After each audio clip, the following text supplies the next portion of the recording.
What's it like to be a Disney animator? Well, we got a chance to talk with Samantha Vilfort, one of the people behind Encanto. She talks about everything, and yes, she does talk about Bruno. Hey, Sam, Hi, Bruce. how Let's are do you? this. Yeah. I am so excited, but I got to ask you, I was reading the Art of Encanto, the book, and Yes. a lot of different, looks for Mirabelle. And I Yes. noticed you have ones in there, but when do you guys decide that? When do you say, this is it? This is it. I think it's an ongoing process. In story, when we get on there, it's normally pretty early, like sometimes even before the character designers have fully come on. So sometimes in story, we're making up our own little details, and someone starts drawing Mirabelle this way, and then someone else draws her another way, and then it kind of coalesces, and someone will draw something, and you'll see the character designers. I think for Mirabelle, everybody was excited that she had glasses because she's supposed to see her family clearer than anybody else. Like it's kind of that stuff that we're like, oh yeah, she should have glasses. And then all of a sudden it's like, oh, and what if she does embroidery? Like, what are some hobbies if she doesn't have a gift? And then that will make its way into the design of like, okay, if she does embroidery, maybe she's embroidered her whole dress and she loves her family. So all the dress has details of or like little symbols of her family embroidered on them. So all that stuff kind of trickles in with art and story kind of working together until the directors kind of look at it and they go, oh my gosh, that's our girl, you know? And I think it's kind of a gut instinct feeling. There's a point where they're like, okay, we have to start modeling her, we have to start animating her, and then directors will be like, okay, that's the one, this hair, this glasses, blah, blah, blah. It'll just start to feel like the character we have in our heads. And I know long answer, but that's kind of the process. It just suddenly gels, it just suddenly feels right, You and then it's all you good. go, oh, these glasses are going to be impossible to draw. Yeah, yeah. I mean, that when you're boarding, you're like, okay, two circles, boom, those are the glasses, and then you kind of move on.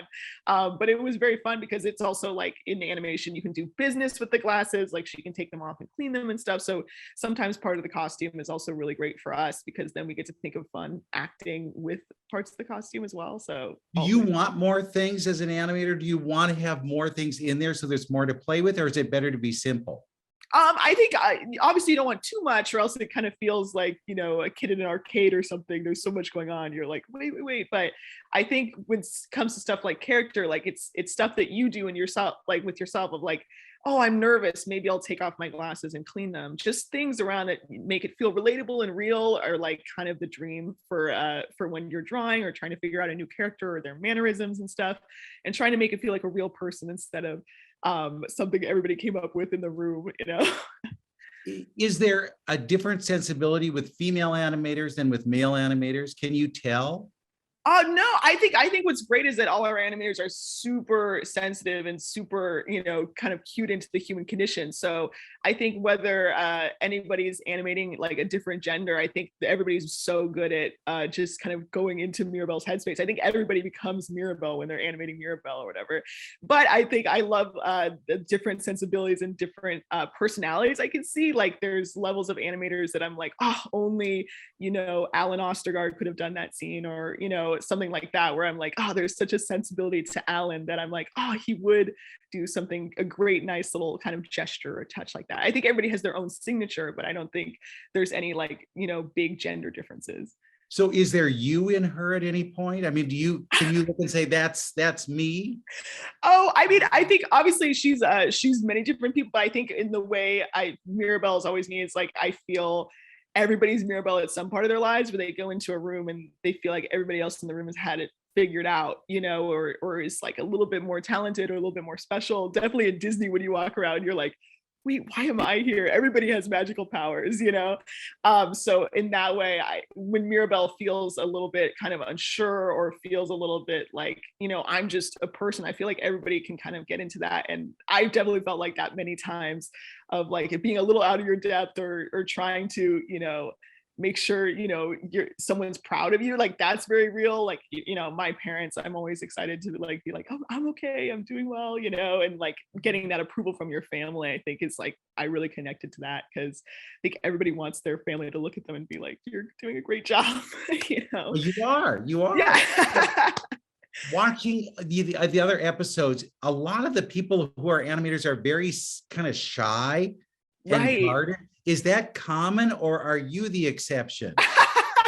No, I think it takes all kinds. I mean, I think a lot of people, when you grow up drawing, kind of go into the paper a little bit, and you can get lost, and then you look up and it's 5 hours later and everybody's like, where were you? And you're like, oh, sorry, I was locked in my room drawing all these crazy drawings.